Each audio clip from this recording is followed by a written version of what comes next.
Hello मेरे प्यारे बच्चों। तो कैसे हैं आप सभी। आई होप आप सभी बढ़िया होंगे। तो बच्चों आज के इस वीडियो में हम पढ़ने वाले हैं क्लास 12th फिजिक्स का जो चैप्टर नंबर 4 है, जिसका नाम है गतिमान आवेश और चुंबकत्व से पढ़ने वाले हैं एक मोस्ट इंपॉर्टेंट टॉपिक जिसका नाम है बायो सेवर्ट का नियम। ठीक है, तो चलिए वीडियो को करते हैं स्टार्ट। मैं हूं श्रीधर आचार्य। तो बच्चों बायो सेवर्ट के नियम को पढ़ने के पहले हमें यह जानना होगा कि आखिर हमें बायो सेवर्ट का नियम क्यों पढ़ना है। तो इसके लिए सबसे पहले एक साइंटिस्ट हुआ करते थे और उन साइंटिस्ट का नाम था ओर्स्टेड। ओर्स्टेड ने सन 1820 में एक खोज की। उनने देखा कि जब कभी किसी धारावाही चालक तार में, जैसे XY एक चालक तार है और इस चालक तार में यदि I विद्युत धारा प्रवाहित की जाए तो इस धारावाही चालक तार के चारों ओर एक चुंबकीय क्षेत्र उत्पन्न हो जाता है। यहां पर यह हो जाएगा चुंबकीय क्षेत्र और ये प्रवाहित हो रही है विद्युत धारा। ठीक है, क्या बोला मैंने? जब कभी किसी धारावाही चालक तार में यदि विद्युत धारा प्रवाहित करोगे तो उस धारावाही चालक तार के चारों ओर अपने आप एक चुंबकीय क्षेत्र उत्पन्न हो जाता है और इस घटना को नाम दिया गया विद्युत धारा का चुंबकीय प्रभाव। परंतु बच्चों इस चुंबकीय क्षेत्र का परिमाण कितना होगा? ठीक है, चुंबकीय क्षेत्र को हम B से दर्शाते हैं। सो इस चुंबकीय क्षेत्र का परिमाण कितना होगा, यही जानने के लिए वैज्ञानिक बायो और सेवर्ट ने, ये दो वैज्ञानिक थे, बायो और सेवर्ट ने एक नियम का प्रतिपादन किया जिसको हम बायो सेवर्ट के नियम से जानते हैं। ठीक है, सो जल्दी से कॉपी पेन निकालिएगा और हेडिंग लगाना बायो सेवर्ट का नियम। सो बायो सेवर्ट ने क्या किया, एक लिया चालक तार। ये एक चालक तार है और इस चालक तार को नाम हम दे देते हैं क्या, XY। और धारावाही चालक तार में I विद्युत धारा प्रवाहित हो रही है। तब हमें क्या करना है, इस धारावाही चालक तार का एक छोटा सा अल्पांश लेना है DL। ठीक है, जैसे X से Y तक चालक तार की लंबाई L है तो उसका एक छोटा सा अल्पांश, एक छोटा सा अवयव कितना हो जाएगा, DL हो जाएगा।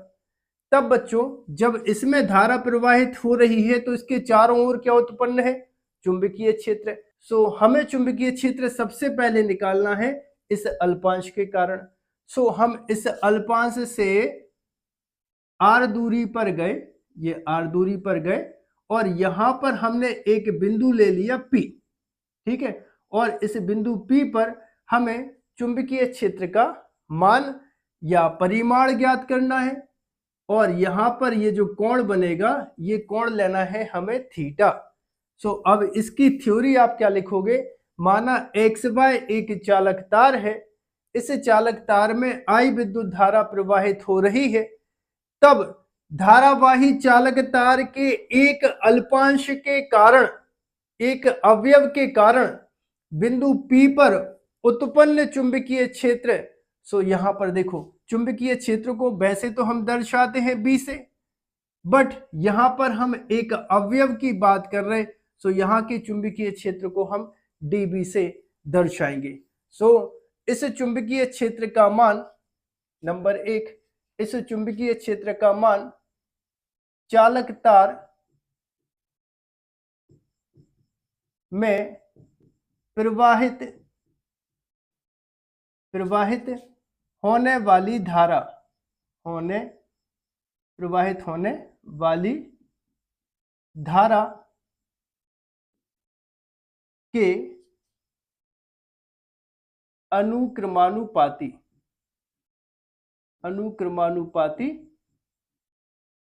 होता है। कौन होता है बच्चों, चुंबकीय क्षेत्र। तो हम इसको क्या लिखेंगे, अर्थात dB अनुक्रमानुपाती I।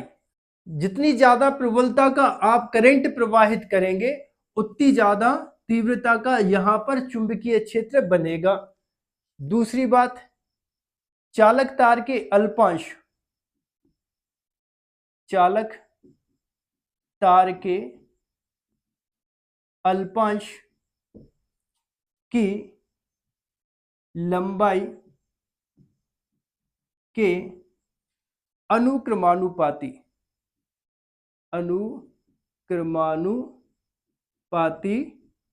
होता है। कौन होता है बच्चों? चुंबकीय क्षेत्र। तो इसको हम लिखेंगे क्या? dB। और चालक तार के अल्पांश की लंबाई कितनी ली है अपन ने? dl। तो यहां पे हो जाएगा dB अनुक्रमानुपाती dl। ठीक है, चालक तार के अल्पांश की लंबाई जितनी ज्यादा होगी, ये लंबाई जितनी ज्यादा होगी, तो बिंदु P पर उत्पन्न चुंबकीय क्षेत्र का मान उतना ज्यादा अधिक होगा।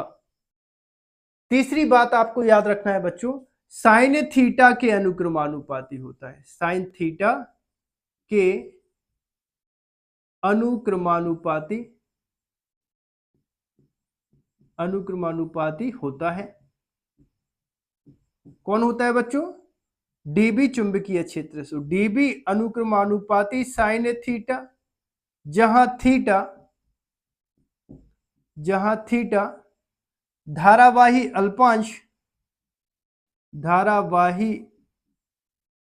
अल्पांश और बिंदु P को मिलाने वाली रेखा के बीच का कोण है, के बीच का कोण है। क्या मतलब है? यहां पर देखो, ये है धारावाही अल्पांश, और अल्पांश को बिंदु P से मिलाने वाली रेखा के बीच में ये जो कोण बनता है, उस कोण के अनुक्रमानुपाती होता है उत्पन्न चुंबकीय क्षेत्र। और चौथी बात बच्चों, बायो सेवर्ट ने यह बताई कि अल्पांश को बिंदु P से मिलाने वाली रेखा के बीच की दूरी के वर्ग के व्युत्क्रमानुपाती होता है।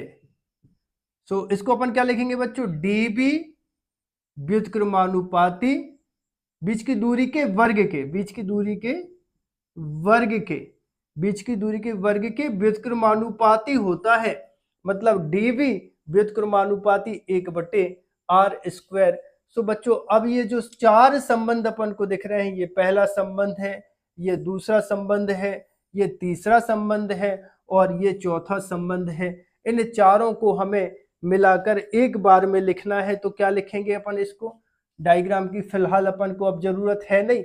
सो इन चारों संबंधों को अगर अपन मिलाकर लिखें, तो यहाँ पर सबसे पहले क्या है बच्चों? dB। तो यहाँ पे आ जाएगा dB अनुक्रमानुपाती, सबसे पहले क्या है? I।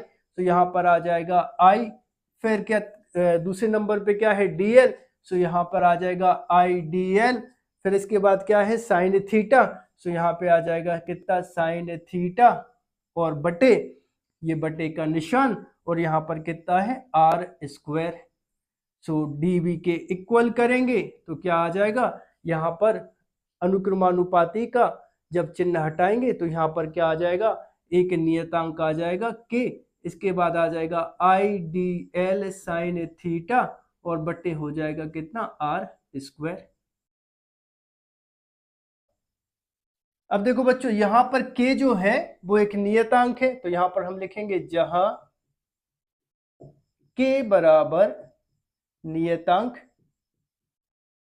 ठीक है, कांस्टेंट है, और SI पद्धति में, और SI सिस्टम में k बराबर होता है μ0/4 पाई। ठीक है, कई लोग इसको म्यू 0/4 पाई भी बोलते हैं। याद करो जैसे चैप्टर नंबर फर्स्ट में जब अपन कूलाम का नियम पढ़ रहे थे तो वहां पे एक नियतांक आया था K = 1/4 पाई ε0। तो उसी प्रकार से यहाँ पर बच्चों एक नियतांक आता है म्यू 0/4 पाई, और यहाँ पर म्यू 0/4 पाई का जो टोटल मान होता है वो होता है 10⁻⁻7। और अगर इसके मात्रक की बात करी जाए तो यहां से इसका मात्रक निकालोगे तो क्या बनेगा, देखो dB, और यहां से r को लेके आओगे तो dB इंटू r² हो जाएगा, और यहां से IDL को अपॉन में लेके आओगे तो ये आ जाएगा I इंटू DL, और बराबर हो जाएगा बच्चों K साइन थीटा का मात्रक होगा नहीं। तो यहां पर dB मतलब क्या होता है, चुंबकीय क्षेत्र। तो चुंबकीय क्षेत्र का मात्रक होता है बच्चों टेस्ला,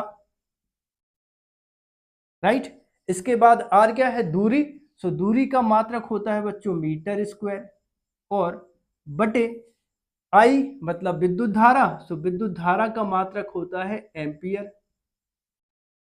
फिर इसके बाद DL मतलब अल्पांश की लंबाई है। सो अल्पांश की लंबाई का मात्रक भी क्या हो जाएगा, मीटर हो जाएगा। यहाँ पर मीटर से मीटर कैंसिल कर देना। सो बराबर कितना आ जाएगा, टेस्ला इंटू 1 मीटर बच जाएगा ऊपर, 1 मीटर, और 1 मीटर बटे कितना हो जाएगा, एम्पियर। तो ये नियतांक का मान कितना होगा, μ0/4 पाई, और μ0/4 पाई का मान कितना होगा, 10⁻⁻7, और ये इसका मात्रक। अब इसको अपन समीकरण नंबर 1 दे देते हैं और लिखते हैं क्या, समीकरण 1 में मान रखने पर, ठीक है, तब ये कितना बनेगा, dB = K का मान μ0/4 पाई, फिर कितना हो जाएगा IDL साइन थीटा बटे कितना हो जाएगा r², और चुंबकीय क्षेत्र का मात्रक क्या होता है, टेस्ला। या फिर कितना हो जाएगा, dB = μ0/4 पाई का मान 10⁻⁻7, फिर कितना हो जाएगा IDL साइन थीटा बटे कितना हो जाएगा r² टेस्ला, ठीक है। और CGS पद्धति में थोड़ा सा और डेरिवेशन को करेंगे अपन, थोड़ा सा और करेंगे डेरिवेशन को। CGS सिस्टम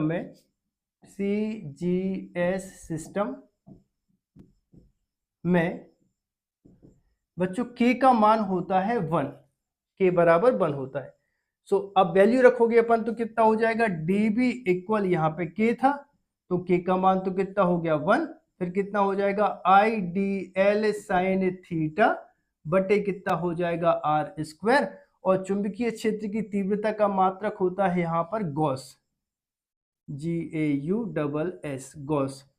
सो बच्चों ये हो जाएगा क्या, समीकरण नंबर 3, ठीक है। ये हो जाएगा समीकरण नंबर, जितने भी समीकरण दे चुके हूं पहले, जैसे 1 दे चुके होंगे तो ये 2 हो जाएगा, ये 3 हो जाएगा, और ये हो जाएगा बच्चों समीकरण नंबर 4। सो समीकरण नंबर 2, 3 व 4 बायो-सेवर्ट के नियम के विभिन्न रूप हैं। सो आई होप आप सभी को वीडियो पसंद आया होगा। यदि आप सभी को वीडियो पसंद आया हो तो चैनल को सब्सक्राइब करें, वीडियो को लाइक करें, और वीडियो को अपने दोस्तों के साथ शेयर करें। मिलते हैं अगले वीडियो में।